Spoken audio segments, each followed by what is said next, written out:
Epidemiološka slika od včeraj kaže, da se največ okužb širi v domačem okolju. Jana bo prebrala novico, Tilen, tebe bi prosil, da poskrbiš za izjave. Ok.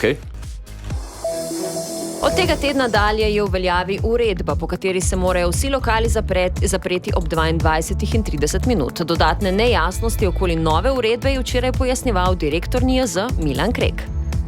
Torej, pogledaj, če se komu do pol 11 zvečer ni uspel nažgati, mu NIJZ predlagamo, da začne betonirati. Se pravi, per pa šnopc, zdaj kaj je tisto prvo, a je to per pa pol šnopc, ali je to najprej per pa najprej šnopc pa pol šemper, tega vam pa ne znam pojasniti, dajte mi 2 dni, pa vam bo pol z prve roke povedal, kaj jaz drgacem na žmar. Vlada pa je predlagala doktorja Dimitrija Rupla za predstavnika za svobodo medijev pri Organizaciji za varnost in sodelovanje v Evropi. Na vprašanje novinarjev o ustreznosti njegove kandidature je dr. Rupel podal naslednjo izjavo.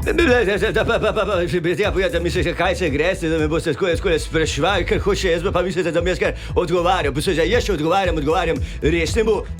resnemu novinarju, recimo takole Popovniku, ki je novinar še iz časov Rimskega cesarstva. Hvala lepa.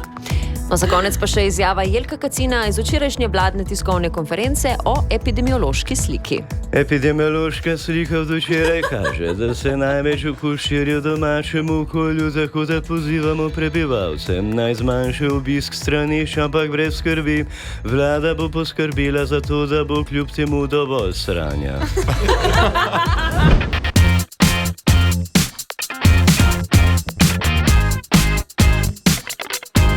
Čakaš, da rečem? Veš, kaj sem ti hotel povedati? Če nas rad poslušaš zjutraj, Denis Audić Show, polajkaj še Facebook, pa polajkaj še Instagram, polajkaj, kar lahko polajkaš, stari, sam polajkaj. Aj prav, polajkaj pa poslušaj, stisni like.